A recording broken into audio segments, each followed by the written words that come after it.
Star Wars Empire at War Awakening of the Rebellion 2.9 is just around the corner. And just a couple of days ago, I had AOTR developer Mr.Pres come join me for a first look at the massive space combat update to Awakening of the Rebellion. That was a very, very early first look, and now press releases have been released to numerous content creators. So now we can start showing you more details that we couldn't necessarily go through in our previous video. There's quite a lot of changes here, so I'm going to split these into two different videos. This first one will look at all the faction changes in Galactic Conquest across Empire, Rebellion, and Black Sun. There is so many early game changes across all factions that it will fundamentally change how you play the game. So I got Mr.Pres to join me once more to show us some of the best approaches you can make during the early game as each single faction, as well as show all the changes that have been made and their reasonings behind it. But before I jump into it, guys, my question of the day is, what are you most excited for Awakening Rebellion 2.9? Is it the new ships? Is it the Galactic Conquest changes? Or perhaps it's the complete space combat overhaul that has been made to this update? Let me know your thoughts and opinions in the comments down below. I read all of them and I'll try to get back to some of you as well. And of course, be sure to hit that like button so I know you want more AOTR videos in the future. And with that all said and done, let's dive right into the video. So what used to happen is, as the rebels, Iridonia was an empty planet, and you could instantaneously move your forces from Concordon and Myrkur up into the north by going through Iridonia and Ithor, which were both empty. So Iridonia is now blocked off by the Black Sun, so it's just a little bit north and west of Mandalore, so that trade route has been taken. The Roche asteroid belt is now occupied by the Hapans.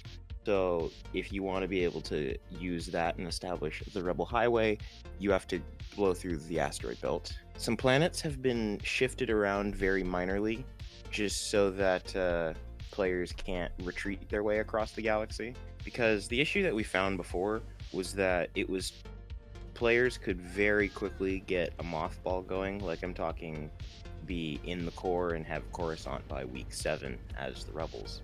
It was really easy to do it. So a ton of very minor changes added up together to be able to stop the player from do that without making it feel, BS, that we are just thwarting the rebel player at every possible turn, because that's not great for gameplay. So obviously we go against the Empire if we go this way, or the Hutts through the Roche asteroid. I remember It's at the Roche asteroid. Oh, is it Hapen? Sorry. Hutts are at Toydaria. Gotcha. Oh, gotcha. Yeah. So I remember this match with the Empire being really difficult in our last coverage. I actually didn't manage to push through. I'm not the best Galactic Conquest player, so take that with a pinch of salt. But would you find that going through Roche would be a bit easier, do you think? Not really. So the minor factions, they are relatively passive for the first bit of the game, but if you were to attack them right off the bat, you're essentially activating their AI, so they will become aggressive if they are attacked. Okay. So I don't think starting a war with the Hapans is worth pulling the Rebel 1 to Kashyyyk. Yes, that's actually a really good point, because that covers some of the AI behavior that we'll cover a bit later on in the video as well.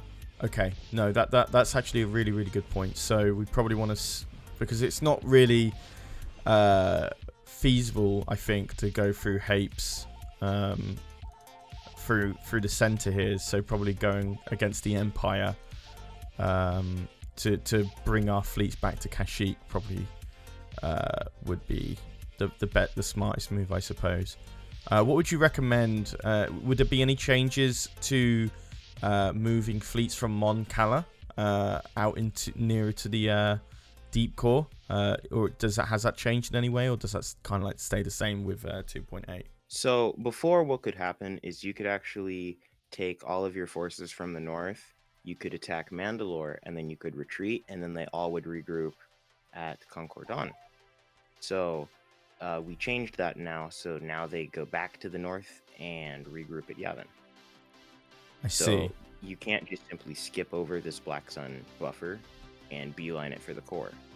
And on Carta, the Empire does start off with a Golan station, just to make it a bit more of a clear defined border for the core, because before it was once you pushed into the core, it felt like you were just pushing over a ton of unfortified planets, where the core is supposed to be a fortress, and now we're definitely making it feel like a fortress. But if you just build the right equipment, because you have production abilities pretty much anywhere, you can still break through. It's not like it's impossible. You just need to bring the right equipment and have the right strategies. And do you think you should make that move as the rebellion without aggravating the Hapens? Yeah, being able to unify your territory and being able to regroup is actually extremely important for the early game rebels. They have a very strong start, but because they're separated, that makes them a lot weaker. So being able to regroup and reunify as quickly as possible is going to be a smart move. Now, how you choose to do that is going to be completely up to you. With the way that we've set up the map, you have a ton of options of how you want to do that. So for the Black Sun, a great way that you can unify the fleet at Miraker with the northern forces is you could either punch through Iridonia with the Miraker fleet, or you could bring the fleet from the Moncal sector down and go through Jabim and Seleucumite. So through these approaches, and not say like Mandalore, I'm assuming that's going to be quite fortified. The Mandalorian defenses, yeah, it is quite fortified.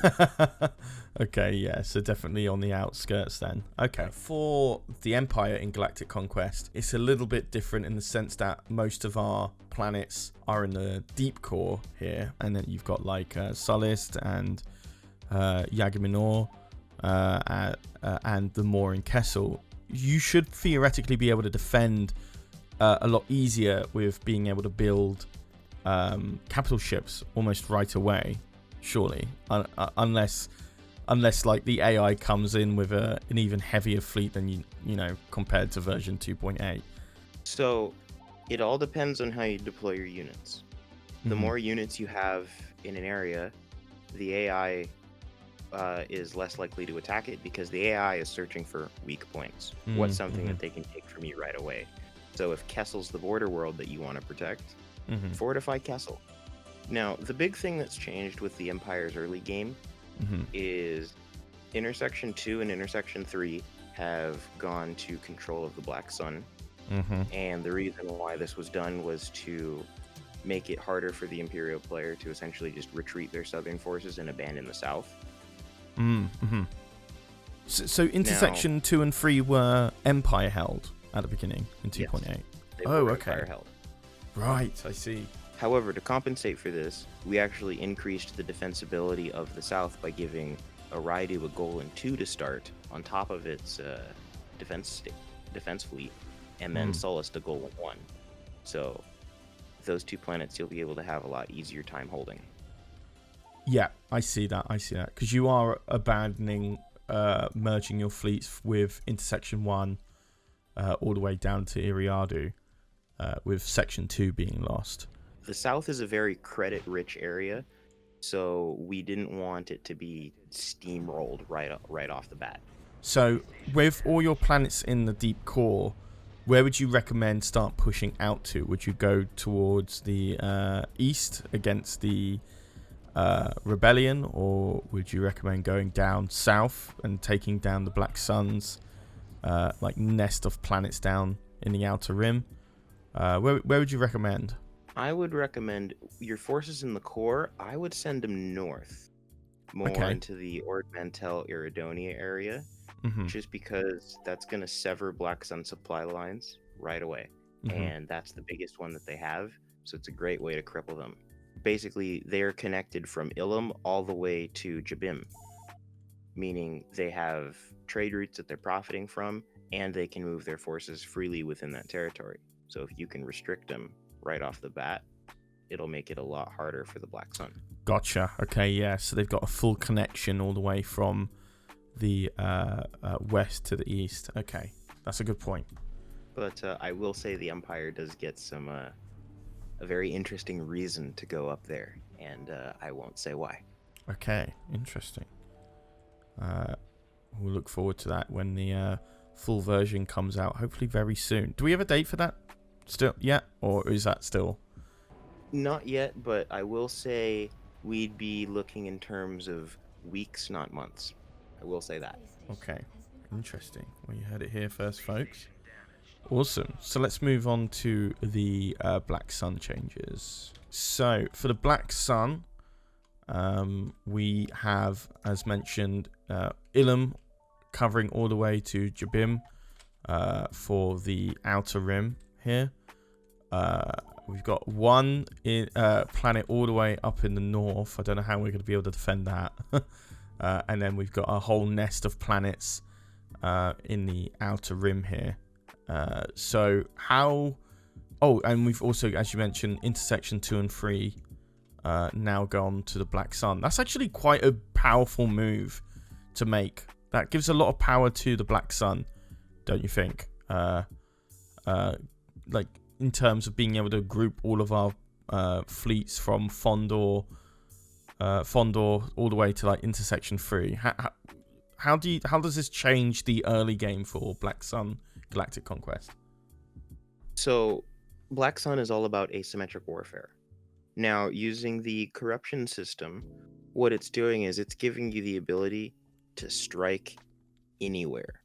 So you could corrupt, say, Falleen, which is just to the right of intersection 3, and instead of attacking Falleen, you could actually move your units from the Thyphera sector down to the Geonosis sector. And then you can gather a large fleet there. And then you could, say, go immediately overwhelm the defenses at Camino, or overwhelm the Empire at Naboo, or skip right over Naboo and attack the independent forces at Zar.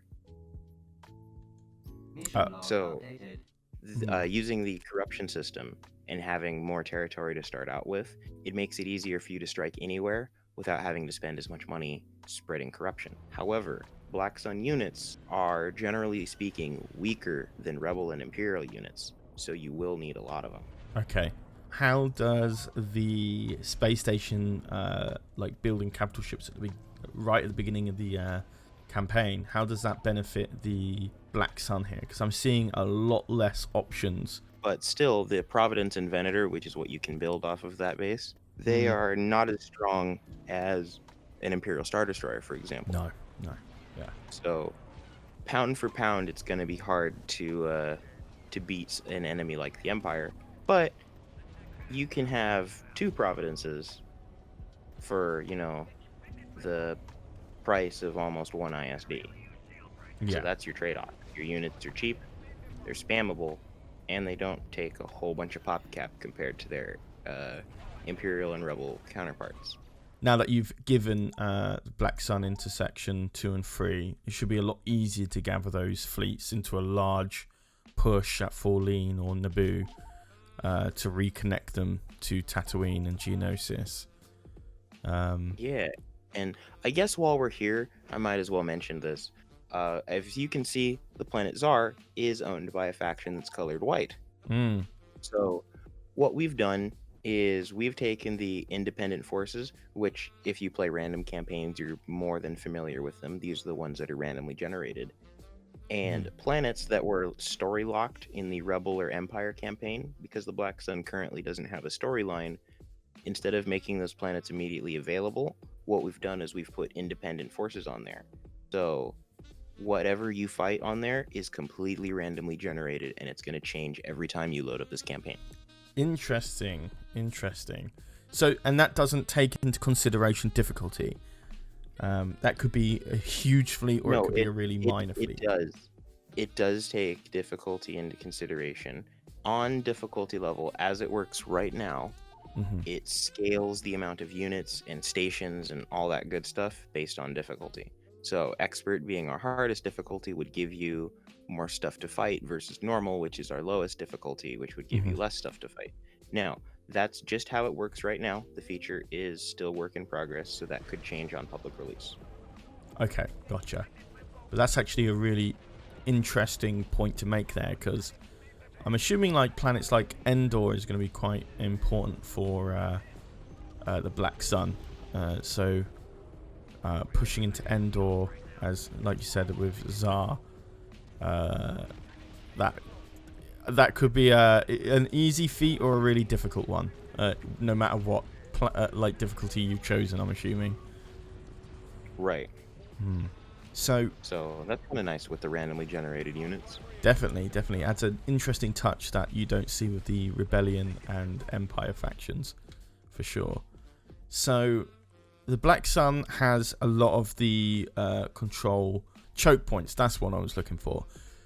So how would you recommend for the beginning of Black Sun in 2.9? What would you recommend is like a good approach to keeping these choke points? Because you could get attacked, by Hapens, or you could get attacked by Rebellion, or you could get attacked by Empire. Any of these really important planets that we have here, and it's really important not to break this, trade line, as you mentioned, to move fleets about to make decisive pushes. It's all going to be about what you value the most. So Ord Mantell, for example, it gives you a salvage bonus. So if you value that salvage bonus, deploy your units to Ord Mantell. Ord Mantell is also a good production facility that also can give you space casinos. So if you build up that planet, it can be extremely valuable to you. Mandalore is a great ship trader world. So you can get access to Mandalorian ships and some of the more modern ships versus Ord Mantell, which will give you old Clone Wars units. Yeah. The Wheel is a huge financial income center for you. So it gives you tons of money. So if you lose the Wheel, it hurts your bank account pretty bad.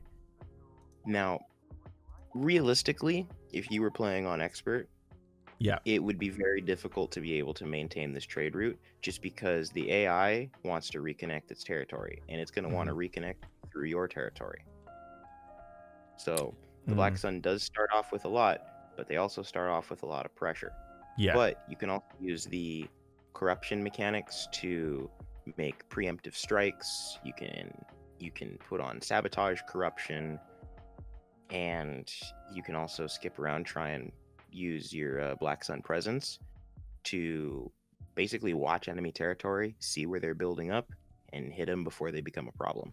Yeah, actually, I take back what I said about Rebellion. I definitely feel Black Sun would probably be maybe a little bit more challenging than the others, especially when you're considering what you're going to lose in like what is probably a really important selection of planets across the Outer Rim. So the flip side to this is because the Black Sun is all about asymmetric warfare. If you got 3 corruption guys, you could corrupt 3 planets and be able to hit Mon Cal from the beginning of the game. Okay. So bleed right into Mon Cal. Have the ability to strike anywhere. Good point. Yeah. I wonder how difficult Renvar would be to push into. I don't think the AI would like that too much, considering they've got a lot at Mon Cal. But I don't know how you'd be able to capture that early game, though. I have no idea how you would. Well, the tools are available to the Black Sun units. Their corvettes are very strong. Shield penetrating weapons will definitely help against Mon Cals because most of their health is in their shields. That's true. So that's true. Build your fleets accordingly. That's what I will say. If you wanted to go against a specific enemy type, you can cater your fleets exactly to counter another fleet, and it's a really smart idea to build up that way. So pick and choose your battles. Awesome. And just know that you can't win everything. So that concludes all of the early game changes that you can expect to see in Empire, Rebellion, and Black Sun in Star Wars Empire at War Awakening of the Rebellion 2.9. What do you think about the changes? Perhaps you might think it makes Black Sun a bit too strong, or maybe these tweaks just break up the Rebellion fleets just a little bit too much. Or perhaps you love all of these changes they've made and you just can't wait to jump into 2.9. Let me know your thoughts and opinions, as well as our question of the day, which will be appearing in the video right now. But besides that, guys, I've been Charlie, you've been watching EcksToo, and I'll see you in the next Awakening Rebellion video. Take care, guys.